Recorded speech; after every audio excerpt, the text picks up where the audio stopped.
Go. Welcome to COVID313 Coalition for Families and Students Town Hall. We are so excited to be here with you for another week. I'm Christine Bell. I'm honored to serve as the Executive Director of Urban Neighborhood Initiatives, and I'm a proud member of this coalition. And most importantly, I'm a mom of 3 awesome young children. And not only do I really enjoy moderating this town hall, but I learn a lot while I am doing the moderation. We are translating the town hall to ASL. We are waiting for our interpreters to get on. And so while we're waiting, we just want to remind everyone that this is a 2-way conversation. So we want to hear from you. We want your questions. You can put your comments or questions in the Facebook chat, and we have Brooke and Amy that are waiting there to hear from you.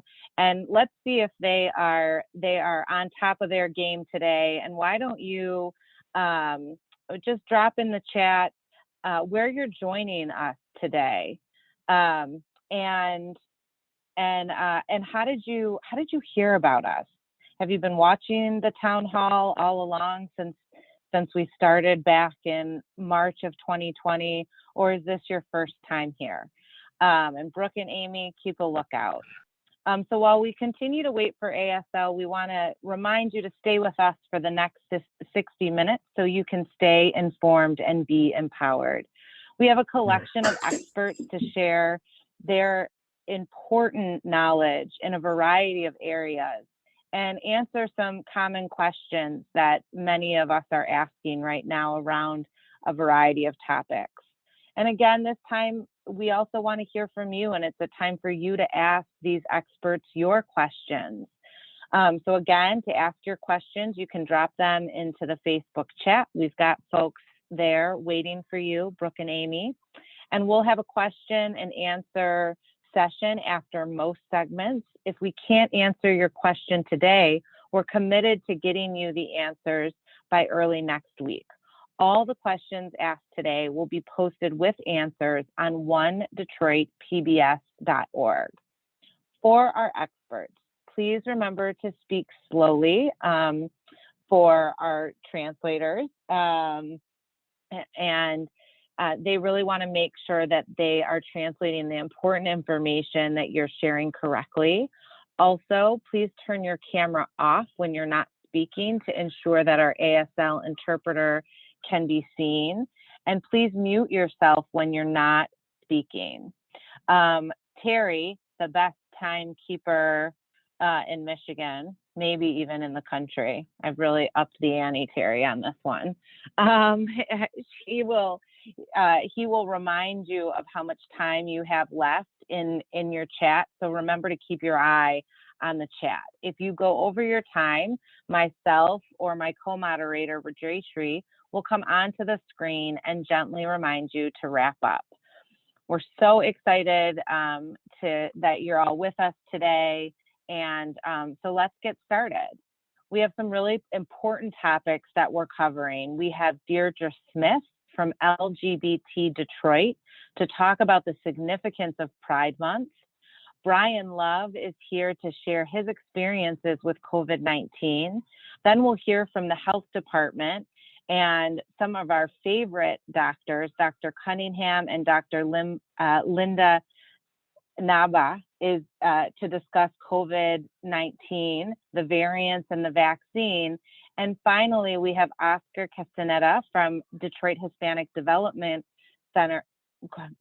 Corporation, and he will discuss what's going on with redistricting. So I'm just going to check one more time. Our ASL interpreters are still not with us, but I'd like to start us off with Deirdre Smith from LGBT Detroit. So Deirdre, will you please join us? Hi, good afternoon, everyone. It's a pleasure to be here. I am the Community and Crisis Intervention Advocate here at LGBT Detroit for our Healing and Support Services. And I am here to talk a little about the importance of pride and visibility. We have been in operation for 26 years or so, maybe a little more.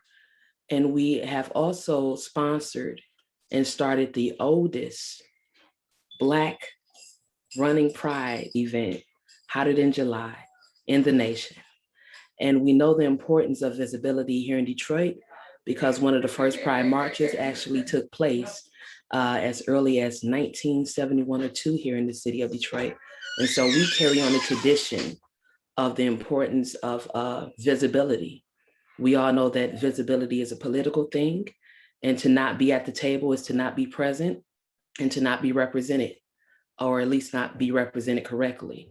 And so we here at LGBT Detroit plan on continuing to put the scope back on the LGBTQIA community, and particularly those Black communities within our own community.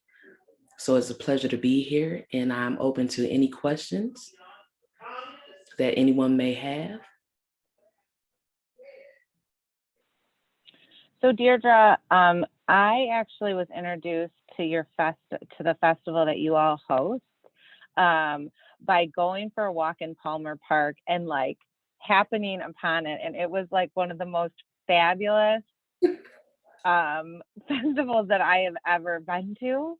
And because and I don't know if this is still true, but it was sort of tucked away in Palmer Park, or it felt tucked away at least.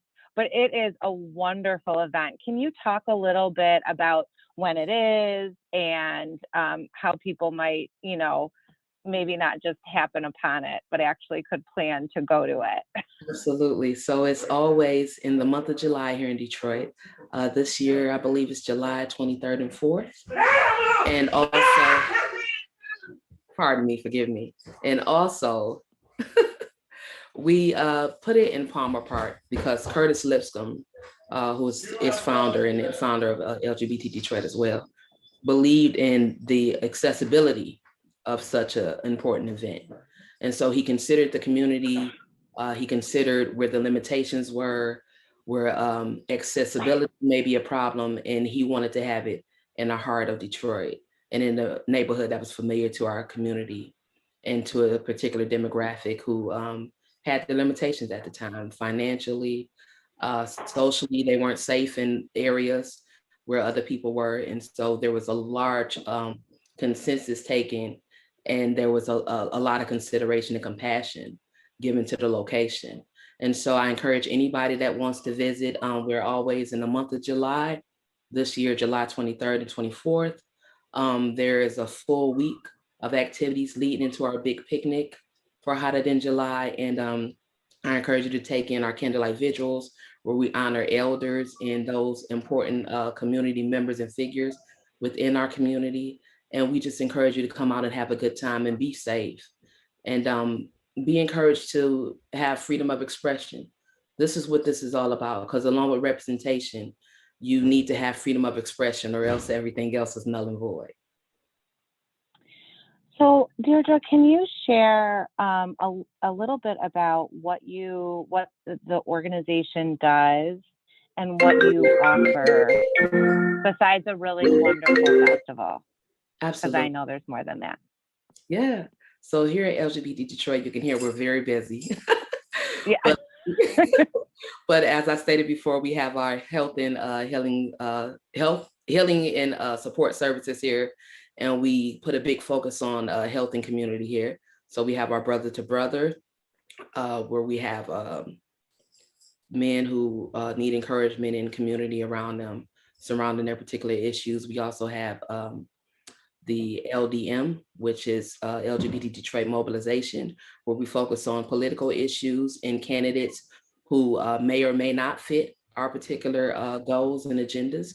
And we need to actually cross-examine, question, and see if they are really for us and if they should have our vote. So that's very important. We also have our Leadership Academy here, where we take youth within the community and we teach them how to do things as simple as creating a resume, or actually how to get out here and advocate for themselves. There's so many awesome things we're doing here at LGBT Detroit, and I encourage you all to become involved. And we also focus a lot on the arts. I'm an artist myself. Shout out to one Detroit who had actually done a feature on me not too long ago, Will Glover. Thank you so much for that. But so we're big on community in every sense of the word and every facet of community here at LGBT Detroit. We just want to highlight those bright lights within our community because so often we're overlooked for whatever reason. But one reason to be present and to really get involved with LGBT Detroit is because we care, and we want to put your best light in the forefront, and we put our best foot forward in order to ensure that. Deirdre, one last question. So we know that we're coming to the close of Pride Month, and do you have any suggestions for those of us that are allies to the LGBT community of what we should be doing to be better allies and to support issues that are important to your organization? First, I'd like to say thank you to all of our allies.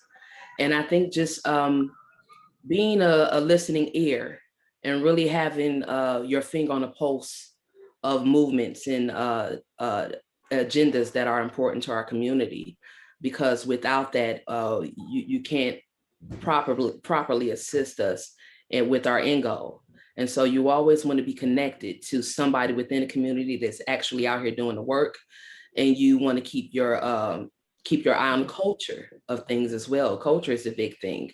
Keep your eye on the trends, but also keep your eye on political figures that you think could be a benefit to our movement, and recommend those, because a lot of times when we're working, sometimes we have our blinders on and we get the tunnel vision, get this, and we tend to miss out on people who could be allies for us as well, that may have a bigger platform that could have a stronger push for us in certain areas. So as allies to our community, I just recommend and advise you all, just keep your finger on the pulse of things and let us know what's going on as we continue to do our work.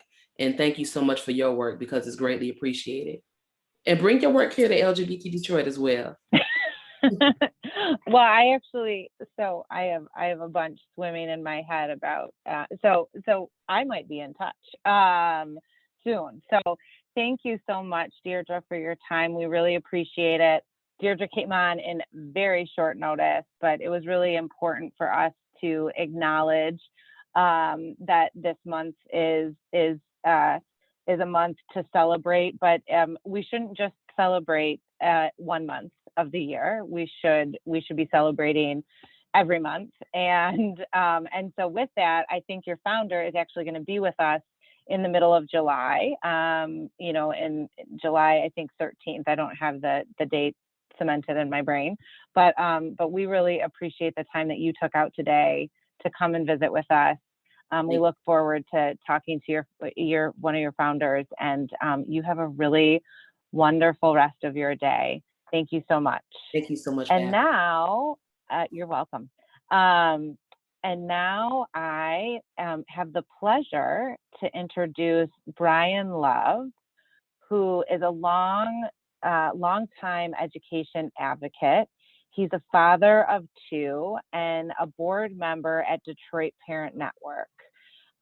He is also a COVID survivor, and and we'll be talking today about his journey after his COVID diagnosis. And I feel very honored that I get it to introduce you because Jametta is not here today. And so I hope I did that justice. And I also feel like I should know you and because of all of the really wonderful things that many folks that are part of this coalition have said about you. So Brian Love, welcome to the COVID313 Town Hall, and I am going to let you take it away. Thank you, Christine. So we know each other now, and so moving forward, we'll get to know each other even better. Hello to all of you, particularly all my friends on this call. I didn't realize I had so many friends on this call. Just to get right to it, a number of folks know that, or a lot of folks didn't know that I had COVID. I mean, that's the way COVID kind of works, right? You know, when you're sick, you can't really talk, so you can't tell people that you're sick. So my family, my household, and I became sick with COVID March 13th, 2020. Literally when the state was just hitting the state, and we were all just figuring out what it was. My wife and kids and I, we were all virtually diagnosed with different things, mostly bronchitis or me with severe flu, although I had the flu 2 months prior.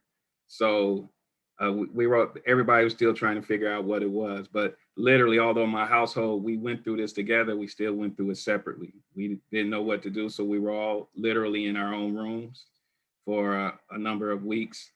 Fortunately, my wife and kids, they were able to get better and heal after a few weeks. For me, it took a few months before I was COVID negative. And still today, even after becoming COVID negative last July, I still have some side effects that still bother me to this day that I'm working very aggressively to get through because I plan on being around for a while. But I can tell you, I also learned some very special things that I don't think I would have appreciated before COVID, but I appreciate now. So I would just say that it's been last year, 2020 was a rough year. 2021 has probably started off a rough year, but it's been rough for all of us. So this is the one time I think in our entire planet that everybody can say we all had a rough year and we all had a rough year together. So I think figuring out how we do it, get through this together, is how we actually really try to survive. Speaking of survival, so some of my effects, COVID affected me by, I didn't go to the hospital because at the time it was early in the pandemic and I could breathe, but I didn't realize that I was struggling to breathe at the time. I had major flu-like symptoms. It's hard for me to really talk, hard for me to really move. My mother, who had it at the same time, although we only lived like a 5-minute drive away from each other, we couldn't see each other, could barely talk. Luckily, she wasn't as severely affected as me, but my mother would call me every day. And if just to hear me grunt and moan and say something, then that's kind of what kept us going day in, day out. I've never been separated from my family the way I was, although we were in the same house. We were literally in separate rooms. My son, who was the last one to catch COVID, actually caught it because he actually had to take care of all of us. And so we really struggled with that. I still struggle with the fact that my son got sick because he had to take care of me and the family. He did the shopping. He went to Walmart. He was the guy who, if somebody was fighting over a case of water, he needed to get that last case of water to bring it home to his family. He made sure we ate. He made sure we took our medication. And then eventually he got sick. Luckily and fortunately, he recovered actually quicker than the rest of us, which was a blessing. So definitely have learned a lot through this process. I've learned to respect that, our health is important. I know a lot of folks lost a lot of people last year, but we've all lost a lot of people this last year. One of the things that stands out for me is, in our community especially, a lot of folks have already had pre-existing conditions. COVID tends to make it 10 times worse. And so it really is, I really, anytime I get a chance, I tell folks, one, get your vaccine. Anytime I talk to and also care for your health. Men of color, we tend not to take healthcare as seriously as others. We need to, and we need to be able to feel fortunate to talk about it. So I don't have a problem talking to people about my health. Before this, I probably never would have.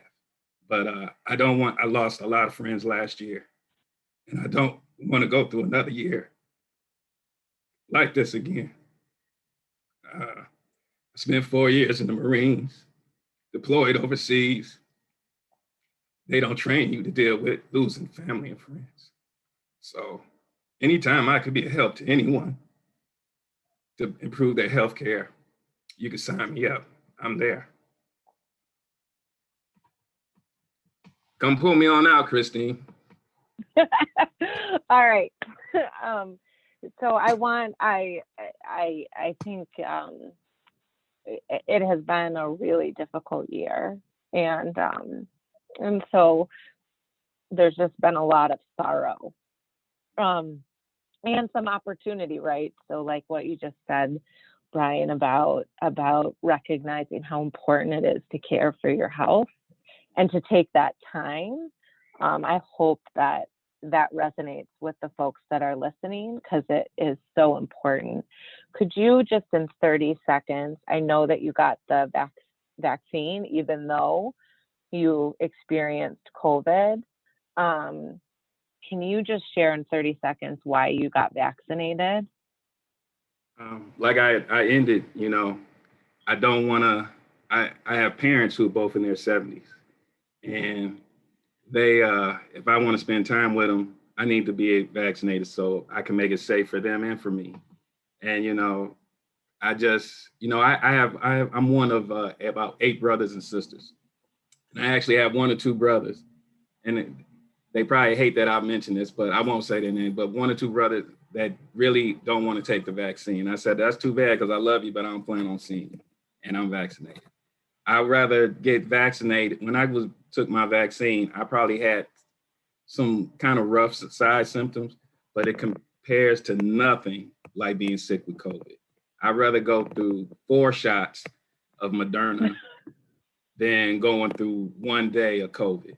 And that's just real talk. That's just real talk. And I get all the conspiracy theories. I get all that.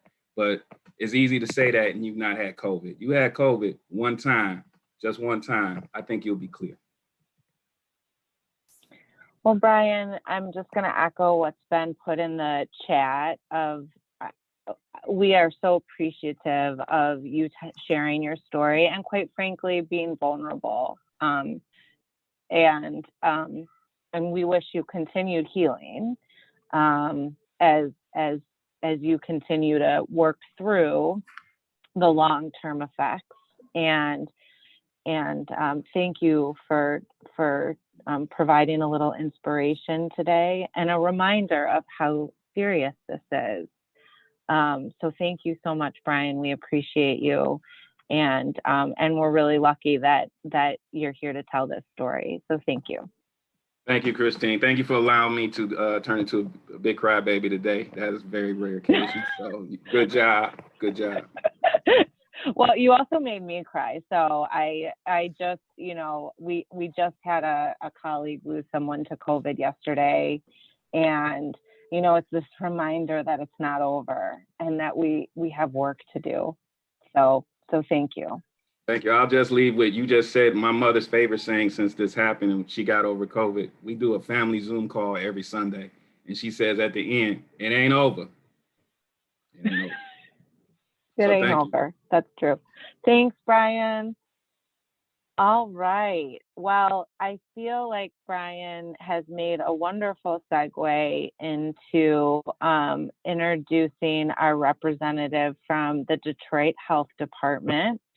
So Tanya, if you will please join us on the screen. Hello. How are you? Hello, pretty good. Hi. How are you? Hello. Good. So like always, the health department comes prepared, and we come prepared with some questions, but we'll let you take it away, Tanya, and then I will be back on to ask you some questions. All right. Thank you, Ms. Bell. Hello, everyone. And of course, we like to start off with data. That's the most important thing, is to be able to see numbers. So if we're just going to go over some numbers on the next slide, and this is just a quick overview of where we are right now. Right now, the COVID-19 vaccination rates, and these numbers at the top here are the city of Detroit being fully vaccinated. And right now, our number has gone up a little bit, 37.4, and that's still low. But if we look at Macomb, Oakland, the outer Wayne, and Washtenaw, we're at 50s, just about 55 and up, almost at 70%. Those numbers are really good for the other ones, but the city of Detroit, we really need to strive and encourage those that are not vaccinated to get vaccinated. The whole state of Michigan right now is between 56 and 63% vaccinated. And that's why we're going to talk about our new initiative from our governor who took off some of our restrictions. We'll talk about that. If we can go to the next slide, we'll talk about some side effects of receiving a vaccine. A little bit of pain at the injection site, some tiredness, maybe a headache, maybe muscle and joint pain, chills, nausea, maybe some vomiting. That's not usual, but maybe a fever. But like the young man just said, you know, I'd rather have these. Matter of fact, let me try to say it like he did. 3 Modernas is better than having COVID. So if we think about the side effects, because that's the question that we get very often. If I get this vaccine, am I going to be sick? You may have side effects. It's not promised. But if you get COVID, you're risking being severely ill or maybe passing. I think I'll be like our witness and say, I would rather get 3 Moderna vaccines. And if we can go to the next slide, please. And we always like to bring up what are our myths. We constantly want to educate that there are no DNA changes. There's no live COVID. There's no magnetizing. There's no shedding. We can go through all of, the myths. There's no microchips. And to encourage what the Detroit Health Department is encouraging is that you call us, because we have a number set up where we can talk one-on-one. And that's most important for listening, for getting the right facts, for us being able to be available to give education to the city of Detroit. We have a nurses line and we're available Monday through Friday from 8 a.m. to 6 p.m. And that number is 313-876-4600. And you press 3 and you're going to get a nurse. And again, we can talk. There's no dumb questions. But if you have questions about the vaccine, it's important. Why not get an answer? We're available. So if we go to the next slide, we're going to talk about the 3 vaccines that are available, the Pfizer and Moderna. Both of those are mRNA vaccines. They're both in 2 doses.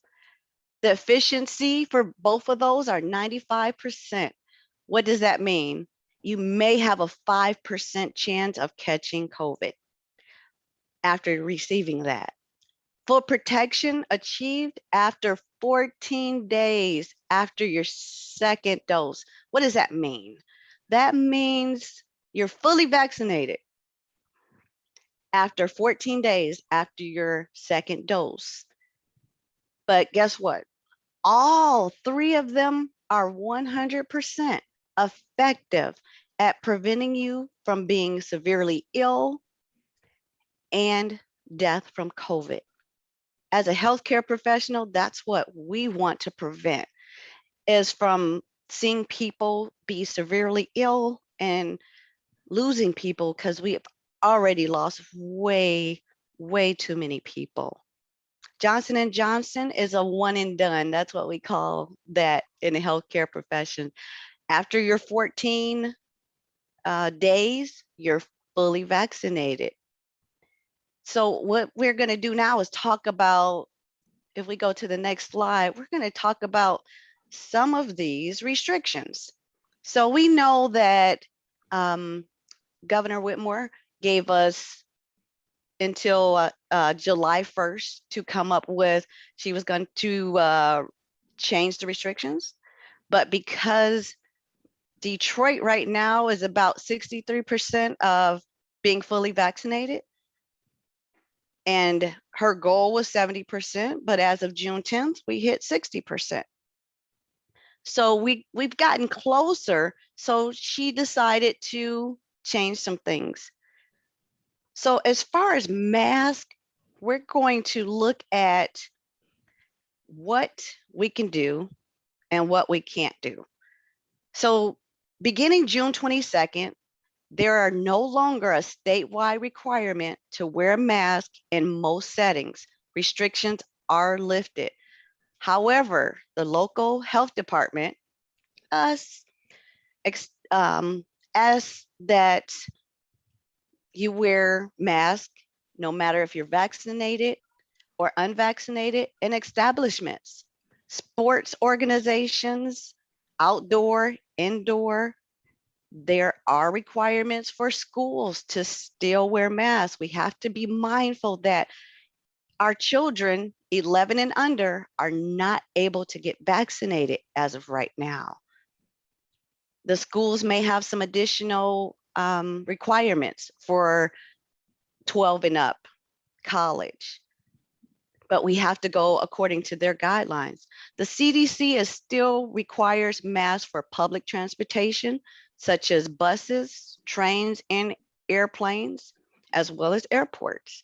That's generally putting the information as far as wearing a mask. So when we talk about that, we can, if you have any other questions, and I put it in a list in the overall topic. If we go to the next slide, and this is a general here, and it's hard to understand, but this right here is a list of what Governor Whitmore has said we basically don't need anymore. So when we talk about gatherings and face mask orders, that has changed. Basically what I just mentioned, the temporary restrictions for entry and congregate facilities, the mandatory testing for Michigan Department of Health.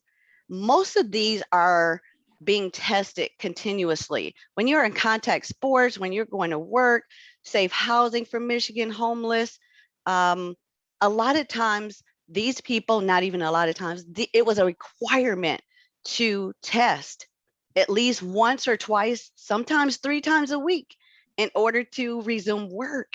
So she has taken those and said, you know, it's up to the facility now. I'm no longer requiring it, but if the facility does, because we have to be careful of Myosha, that if they require it, if they require you to wear a mask, that's totally up to them. And that's safety for everyone. So if we go to the next slide, and this just talks about who's eligible. Anyone 12 and over is eligible for a vaccine, for a COVID vaccine. You just call that number 313-230-0505. And if we go to the next slide, we'll talk about our new, well, even better than that, one more.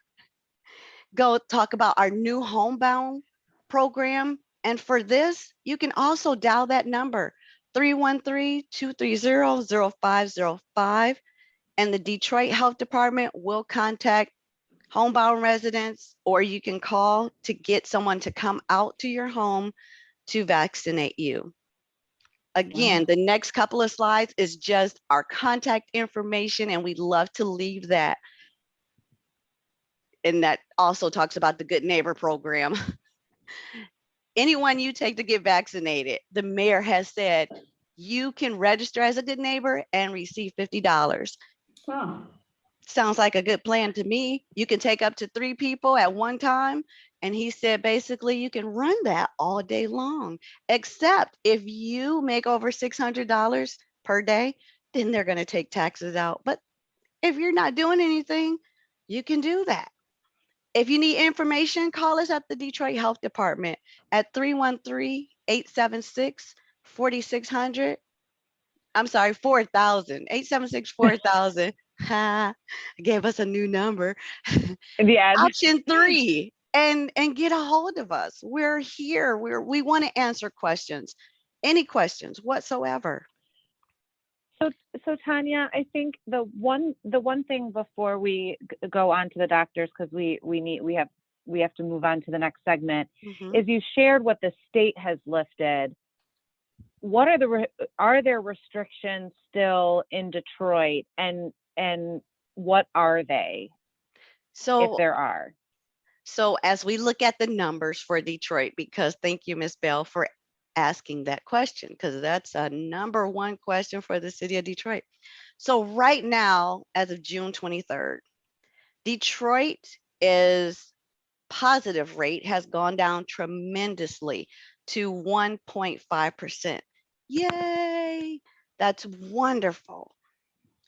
But as we look at only 37% of Detroit being vaccinated, we want to be mindful of wearing masks, social distancing, and things like that, because we have to know in our surroundings that there's a lot of unvaccinated people. So not right now, the city of Detroit, there's no mandate in wearing masks, but the city of Detroit is asking to wear a mask if you're around people. If you're outside, it's okay. But if you're in a large gathering, wear a mask, because you don't know who you're around.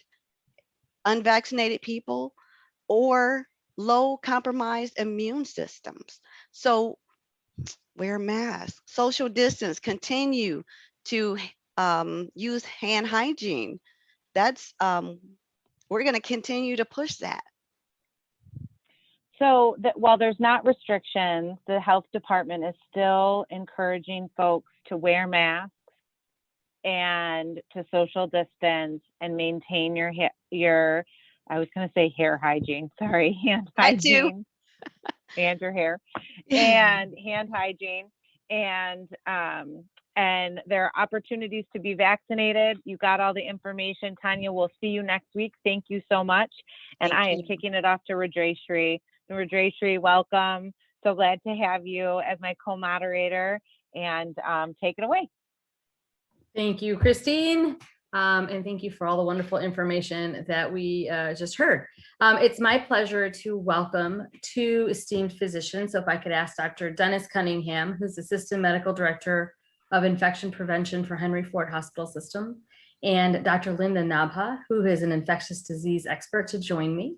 Good afternoon, both of you. Welcome to the COVID313 Town Hall. Thank you. I have a ton of questions for you, so I'm going to just go ahead and jump in. Some of these will be for both of you, and some of them I'll direct towards each of you. So I'm going to start off for both of you. As physicians, are you comfortable taking your masks off in public? I am. I was on vacation up north. I did not wear a mask at all. The people I was staying with, all of us were vaccinated. So I feel very comfortable. These vaccines are pretty good. And I take a lot of comfort knowing that my kids and my wife are also vaccinated. Great. How about you, Dr. Nabha? I think it depends for me. I have 2 young children. And so when I take them to the grocery store, they're wearing masks, and I'm in solidarity with them. I'm wearing my mask also. I think it really depends on where you are. If you're in a place where you're outside and the vaccination rates are high, I feel pretty comfortable taking off my mask. But in certain areas where I just don't know, I keep my mask on. I have immunocompromised family members, and my children haven't been vaccinated. So I still have that mask on at sometimes. Yeah, I appreciate both of your candor in that question. And I think that's I think something all of us can relate to, is that it depends, right? Depending on our family situation and where we are. As the mom of an 8-month-old who also is somewhat immunocompromised, I'm in the same boat as you, Dr. Napa. But if she weren't where she isn't, then I might be more in Dr. Cunningham's boat. It's not that I don't have faith in the vaccines. It's again just that, risk analysis based on each of our own situations. So thank you for being so open and honest about that. Question for you, Dr. Napa. When we talk about infectious disease and COVID specifically, how long does natural immunity last? So in other words, we heard from Brian Love, who talked about having COVID and still getting the vaccine. So the question I would have is, how long does that natural immunity last? And why is it important for people who had COVID to get the vaccine, or is it?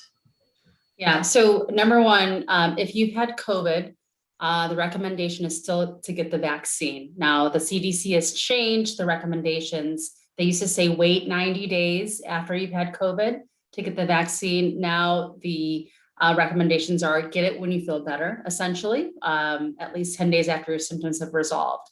The reason for that is that we still are trying to understand what that natural immunity means. What does it mean to have COVID and to recover? How long does that protection last for? We suspect it probably lasts for at least 3 months, but there's a lot of little, there's lots of little places where there's data out there that tells us it's 3 months, 6 months. Really, we just don't know. And the safest thing is to vaccinate, even if you've had COVID. Okay, great. That's really helpful. Dr. Cunningham, anything to add to that?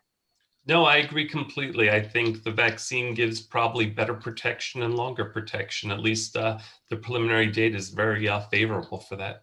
Okay, great. And so Dr. Cunningham, can you talk a little bit about how this Delta variant is impacting communities with low vaccination rates like Detroit, as we just heard? Sure. So the Delta variant, what's unique about it, it's the first time 2 separate mutations that are already out there have combined into one virus. So this may be another strain that's very easily transmitted. There's not a lot of data on it yet, but it certainly looks like it's very easy to spread. Right now, about 20% of all the infection in the United States right now are this Delta variant. The good news is the vaccines do look very effective. Pfizer's about 95% effective. It's 88% for the Delta variant. So the vaccines are really making me feel good, but it's very possible we're going to see more surges. Hopefully they won't be quite as bad, but if we have pockets of unvaccinated people, I would not be surprised to see increasing number of COVID cases. So to that end, this morning I had a conversation with a number of school leaders, and we were talking about the differences between the vaccination rates and what's happening in Detroit versus what's happening outside in other parts of the city, as health department just talked about. And so question came up is, do we need to behave differently in areas with low vaccination rates versus high? And what happens as we have sort of our borders are open, right? They're porous borders. So you've got kids that live in Detroit, for example, going to school or people going to work in other areas and vice versa. So, for either of you, is there anything we need to do differently as we cross into areas that may have lower or higher vaccination rates? I think if you're fully vaccinated, I think you're fully vaccinated, we're talking about the Delta variant, you can feel safe that you're likely very much protected. But at the end of the day, it's all about mitigating your risk, right? So if you are someone who has family members who are immunocompromised, or you yourself have been vaccinated and you're immunocompromised, or your children, young children, it's all about reducing your risk. So if you're in an area of the state where the vaccination rates are higher, you can feel a little bit more safe about that. But I think at the end of the day, we're playing with some numbers of 10 to 15%. I think it's all about risk at the end of the day. How much risk are you going to take in terms of exposure? But if you've been fully vaccinated, you have a normal immune system, quote unquote, I think it's safe to be able to not worry about the different numbers in the different counties in Michigan. Looks like Dr. Cunningham is agreeing. So Dr. Cunningham, as we talked about, I was talking to some school leaders today, so our conversation was focused on the students and the kids. And is there any reason for us to be concerned in the fall, for example? And I'm talking about unvaccinated kids, so at this point, younger children. Is there anything that we need to be concerned about as we get them back together in the fall? And some of them would be coming from, homes or areas that are unvaccinated versus vaccinated. Is there anything what's your prediction of what we can expect? Well, we know schools are a good place for different infections to be shared quite easily. And even if not all kids are going to get very sick from COVID, a small number will. But I worry more about them bringing it home to mom or dad or grandma or grandpa or other family members who might not be vaccinated, who might not have a good immune system for various reasons. So I think we have to keep close attention to what the numbers are in the fall to see, do we still need to have masks worn in school? Mm-hmm. And you know, there are areas of the states with higher vaccination percentages, but the magic number really, if you want to get these viruses under control, seems to be 70% fully vaccinated, at least based on the Israel studies. And there's very few counties in Michigan that are that high, and most of them, I know Leelanau County is very highly vaccinated, but they have a whole surge of visitors this time of year. So I really don't think any place is quite ready to yet say we're not going to worry about it based on our rates. Yeah. Well, would you recommend that schools sort of plan for masks and it's a happy surprise if we're not able to do it? Or, I mean, are we at that point? If we're not going to have a whole lot more vaccination by people in the state, I think masks might be a very reasonable situation, especially the older kids. I get it for younger kids, it's very difficult, but there's also some advantages to wearing the mask so much. I don't know when the last time I had a cold was. I haven't had the flu in many years because of the vaccine. So I've actually enjoyed not having any colds or anything. So when respiratory season comes up, even though I'm vaccinated, I might still choose to wear a mask in the grocery store or on large gatherings. Mhm. To add on to what Dr. Cunningham was saying, our flu rates this year in this country have been historically quite low. We've seen a reduction in respiratory viruses in general, just simply by wearing a mask. Okay, so masks have their advantages, right? Yeah, Little I less. think this past year, there were only 3 laboratory confirmed flu cases in the entire state.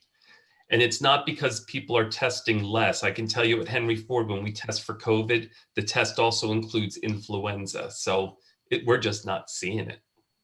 Yeah, so there's definitely some advantages. I have appreciated the lack of runny noses myself in our home, so I can attest to that. So the other, another question that kind of has come up is with respect to, the vaccine. So if you are vaccinated and you get COVID, how does that impact you differently? And can you still get and spread it asymptomatically if you're vaccinated? Dr. Nabha, I don't know if you can offer some insights on that. Sure, absolutely. So right now the CDC recommends that if you've been exposed and you've been fully vaccinated, and that was outlined earlier, right? So you're at least 2 weeks post your second mRNA vaccine, if it's Moderna or Pfizer, or 2 weeks after your J&J vaccine, you are fully immunized, you're fully protected. So therefore, the recommendation is you don't have to quarantine. Now, could you asymptomatically spread that virus to someone else? It's highly unlikely. Is it possible? The answer is always going to be, we can't say this is ever going to be 100%, but we can say that we know that even individuals who were exposed, that they are highly unlikely to spread it over, who've been fully immunized, highly unlikely to spread it to other people. Okay. Okay, so that's good to know. That gives a little comfort, as those of us here there. Dr. Cunningham, earlier you talked about 70% in the Israel study. Can you talk a little bit about how we came up with that 70% number, and what happens when that number is reached, and what happens when it's not reached? Sure. So Israel was very aggressive getting their COVID vaccines out. They would vaccinate anybody. You show up, they didn't care what your race, religion, age, they just vaccinated people. And it turns out when they got to about 55 to 60% of the population fully vaccinated, they had a massive reduction in the number of new cases. When they got to 70%, it went even lower. So it may be that the herd immunity is 70% for COVID in populations. Now, herd immunity means there's enough people who are vaccinated that if a virus or infection comes into that community, transmission will not keep going on because there's so many people who are vaccinated. That number varies from virus to virus, bacteria to bacteria. But if we could get to 70% of the state fully vaccinated, I think we make the chance of future surges super, super low, and any surges are likely to be much less severe in comparison to the hell we've been through with these 3 major surges we've had in the past 18 months. To add on to that, comparatively, it really depends on how contagious that illness is, as Dr. Cunningham said. For example, when you think of other really infectious contagious illnesses like measles, that number is very different. It's not 70%, it's in the 90s. So you really need to get into the 90% to to get that herd immunity. So it depends on what that infection is. Okay, but for COVID, it looks like 70% seems to be our magic number, which our transmission starts to die down. And then would it also be safe to say that we would see fewer variants at that point because there's just fewer places for the virus to be? Right. The less, I'm sorry, the more you have replication, the more spike in the number of cases, the more mutations you're going to find. So it's really kind of a race, so to speak, to be able to get to that number or in or around that number before the virus mutates into something that won't be it mutates to so a vaccine won't be as effective. Great. And Dr. Nava, one of the things you and I talked about early on, and I just wanted to share it with the audience and ask you to talk a little bit about your work with telemedicine and just kind of how you are bringing infectious disease care to populations that are unable to where they're underserved. So can you just spend 30 seconds, 90 seconds on what that is and how you're doing that and how that could potentially impact some of our community members in Detroit?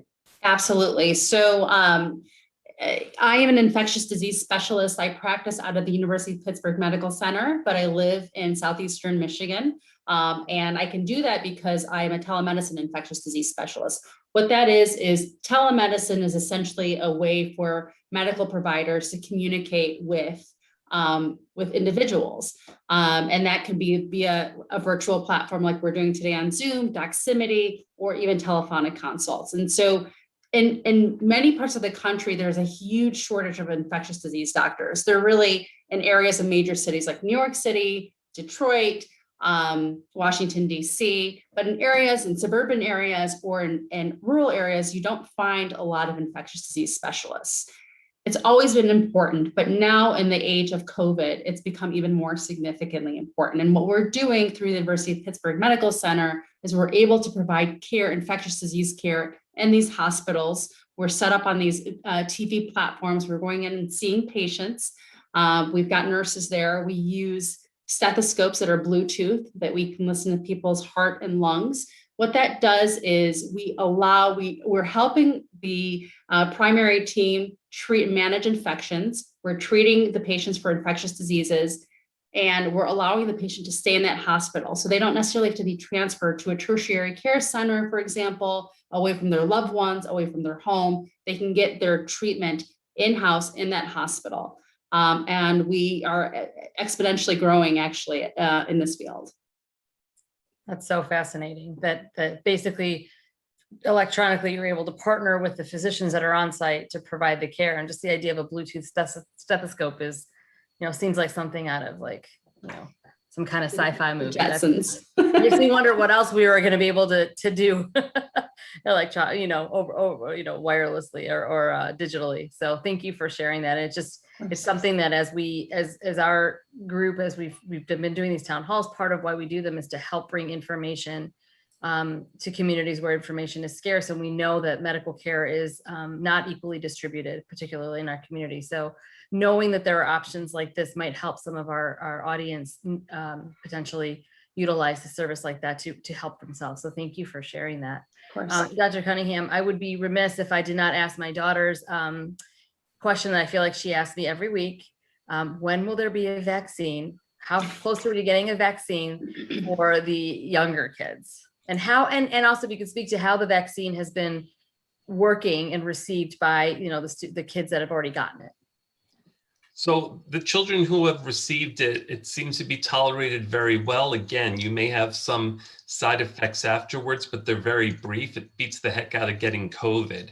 Henry Ford actually had a webinar for our employees, and I had my kids join me, Tisha Johnson Hooper, the chair of pediatrics, her daughter joined as well. And we wanted to let the teenagers talk about it and how well it's been doing. So I think that's great. There are ongoing studies right now for both Pfizer and Moderna looking at the vaccine's safety and efficacy in people under 12 years of age. If I was in Vegas, I would bet towards the end of summer, early fall, we'll have approval of some sort for these younger people who would certainly benefit from it.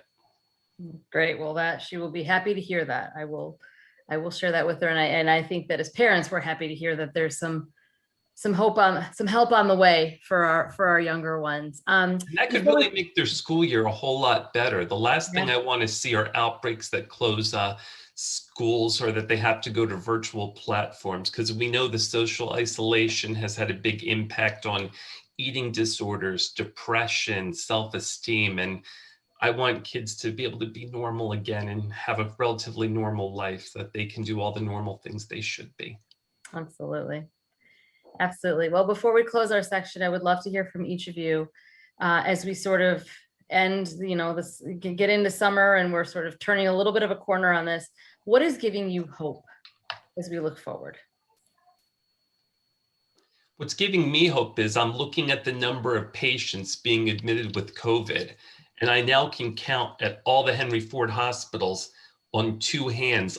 I don't even need two hands. Today, I could just use one hand. We're not seeing all these inpatients.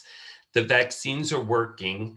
The employees who have been vaccinated, have some of them tested positive? Yes, but they had very, very, very mild disease. None of them had to come into the hospital. So there's plenty of proof that the vaccines are working. And I think, I've said at work, I've not been this optimistic about COVID in 18 months. So I'm really starting to smile more. Oh, it's great to hear. Dr. Nava? Sure, I think I agree. We're not seeing patients admitted, adult patients admitted and are sick and dying of COVID any longer in the hospital. I think that this race to the 70%, I think we're going to get there. That's what's giving me hope. And when I look at the numbers in Michigan, we're going to get there. There are several states that have already gotten there, and I think that we are on our way. And I think once the youngins get approved for the vaccine, we'll certainly see those numbers rise. And so I think that certainly gives me hope for at least the fall and winter months. Great. Doctors, thank you so much for your time and your expertise. We greatly appreciate hearing from both of you. And we'll look forward to seeing you back here. We're going to be taking a couple-week hiatus that I'll talk about at the end, but we will look forward to having you back through the summer and the fall and continue getting some great health tips from you. So thank you so much. Have a great day. Bye-bye. Bye-bye. All right. It's now my pleasure to introduce Oscar Castaneda from the Detroit Hispanic Development Corporation. Oscar, please go ahead and unmute and join us. Welcome back to the COVID313 Town Hall. And I know you're here to talk a little bit about redistricting. So why don't I let you start? And then if we have questions, I will ask them when we're done. Thank you. Hello, everybody, and thank you for having me here. I'm gonna try my best to compress in 10 minutes a presentation that goes for an hour and a half.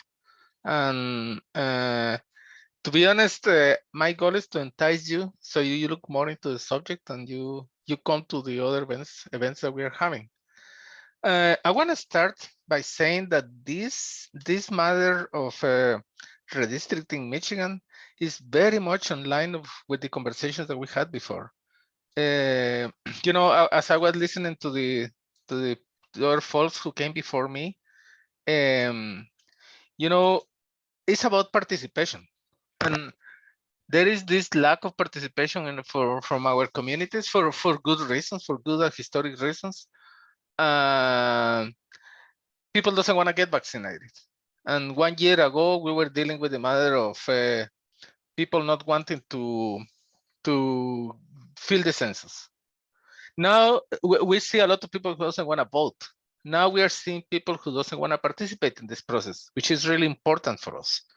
So let me go. What I'm going to do is I'm going to try to go through this compression of slides in 5 minutes, and then I'm going to spend 5 minutes showing you how the actual districts look like and what we can do about them.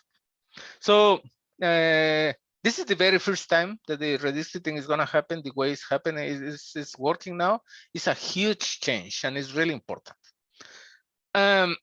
Again, it looks very much like the vaccine records. We minorities do not vote, and this is a fact. And I want to show you this graphic really quick. And you know, green is for African Americans, and Asians is red, and Hispanic is orange.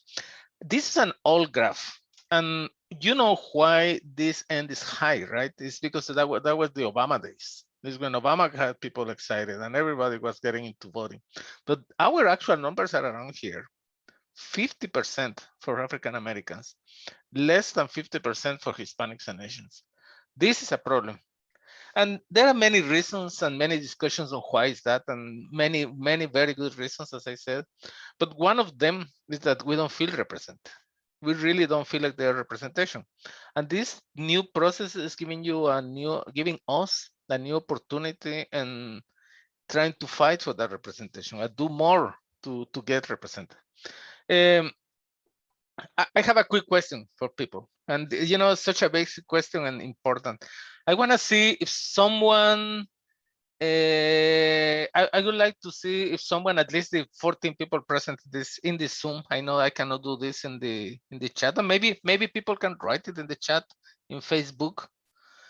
Do you know why we have 435 representatives in the House of Representatives? Do you know who made that decision? I would love to see some thumbs up and some I know why. Most people doesn't know. And I don't want to waste my seconds here, but I'm pretty sure that people doesn't know why. So this is really interesting that we don't know why we have 435, such an odd number, right? The Senate is, everybody says, the Senate is 100 people to each state. But why do we have 435? So in the Constitutional Convention in 1787, they had these big questions about the size of the Senate, how to count the slaves, the size of the Congress, and there are books about it. And I'm just gonna say that in 1787, 300 years ago, they were having these discussions. At the very last day of the Constitutional Convention, Washington proposed that every 30,000 people should have a US Congress representative. It was a big fight and he won. So since then, we had 30,000 people, each 30,000 people made a district. It was a big fight and it was really complicated, but he won. And they kept going. So since 1787, the House of Representatives grew every year, growing until 1920. In 1920, they had 433. And at that time, the US Congress decided that the House couldn't grow anymore. There are many reasons, and you could try to explain it in multiple ways. Now, the way I see it and the way it seems to me, in those days in 1920, when they decided that they couldn't grow up anymore, that was the first year when the U.S. Census found that there were more people living in cities than in rural areas. Do we know who lives in the cities and who lives in rural areas? We all know the answer. Minorities live in cities, and the classic Caucasian populations were living in the rural areas. They own the land. Minority immigrants and minorities and Black people didn't own the land, or at least not in the same proportion. At the same time, that was the time when a huge wave of immigrants came. This is when nativism was born, when there was this whole conception that the nativism was really important, and that's when they introduced the limits in immigration for the very first time in the history of the United States. And something even more important and more painful, in this decade is when the Ku Klux Klan reached its largest size of registered members. So you can tell me that there were more reasons to resize the Congress. I think that these items that are showing in the list were really, really important to make that determination. So another big thing that happened in that period of time is that at the last minute, the Republicans decided that each state had the right to divide their districts as they see fit. And that was the origin of gerrymandering. And since then, all those districts, they look the way we all know how they look.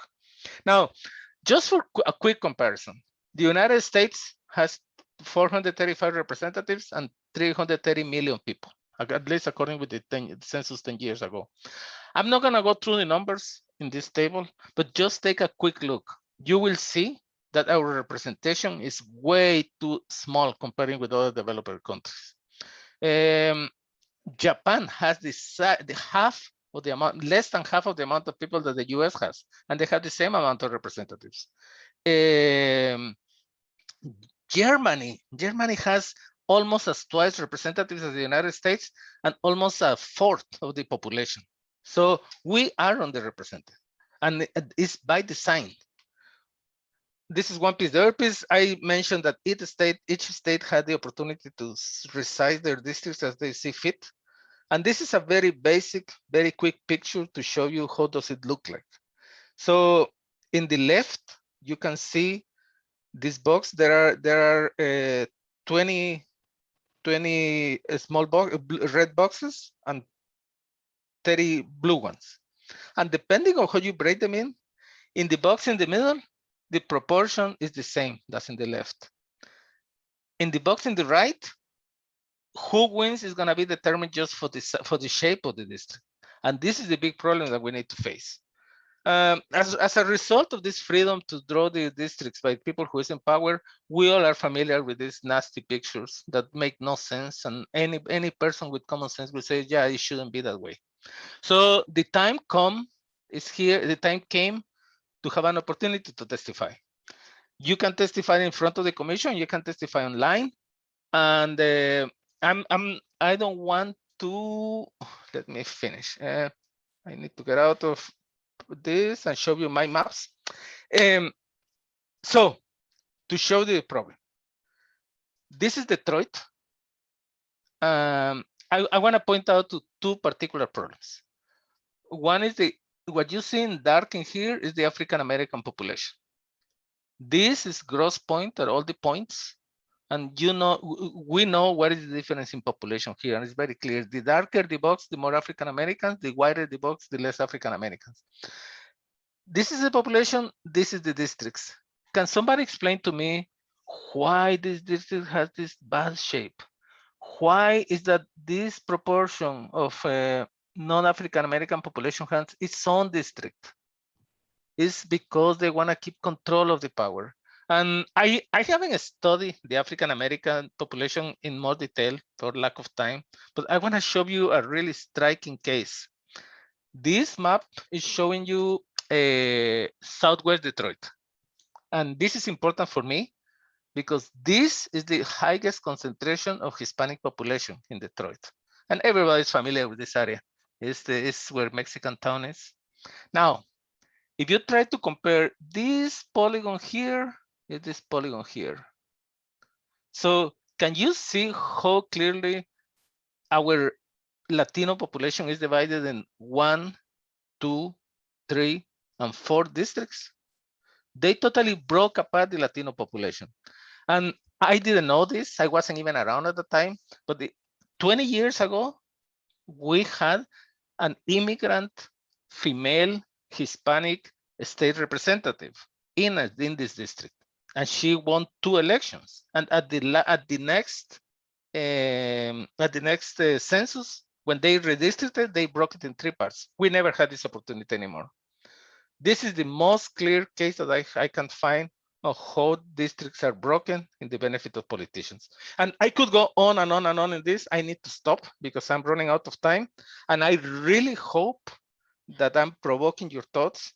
DHDC is having open houses every single Monday to help you to testify, to create your testimony, to help you to draw your maps, to help you to understand the system. Molly knows how to find me. And if you have any interest in participating and getting involved in this or learning how to send a testimony, please, it's our opportunity to speak up, and we need to speak up. Thank you very much. Thank you so much, Oscar. That was fascinating. And all of us at the planning committee really would like to have you back on the 15th of July to give a little longer presentation, because I mean, just the snippets that you shared, like, are thought provoking. And it's just, I mean, it kind of really makes you think. And so we'd like to have you back so that we can have you share even more information. But thank you, even that short period of time, what you shared was exceptionally informational and very much thought-provoking. Thank you so much. You're very welcome. So as we end today's town hall, a few announcements. First of all, July 1st and July 8th, we will not have a live town hall. We're taking a break as a planning committee. However, we will be sharing and showing a couple of best of. So some of our better segments, we're editing them, putting them together so you can definitely access those at that time. So you don't have to, you won't miss us too much. Go ahead and back and take a look at those best of episodes, and we'll have that available to you. There is a family vaccination campaign by CHAS, and you can receive a $15 gift card through July 3rd. There is a Youth Ask the Doc Insta Live on June 28th that's sponsored by CHAS, and there's a 5K on July 1st. So please take a look at CHAS's website for information on those activities. 482 Forward has put forth a community voting tool. It's michiganjustice.org/community voting. And that's a way for you to take a look and share input about how some of the federal funding can be spent. Reminder that it's Pride Month and Black Musician Month. This Sunday at 9:30 a.m. there is a Black Gospel concert on DPTV. So in honor of the Black Music Month, it takes a look at the origins of gospel music and how it has evolved over time to include the contemporary sounds of today. It also examines the gospel's impact in Detroit and the city's rich history of producing gospels. This is part of DPTV's year-long project on the importance, influence of the Black church in Detroit. With that, I will ask all of my co-planners and everyone who joined us to please turn on your camera so we can all say goodbye together. Wishing you all well, stay powerful, stay informed, and we will see you back live in a couple of weeks. Thank you, everyone.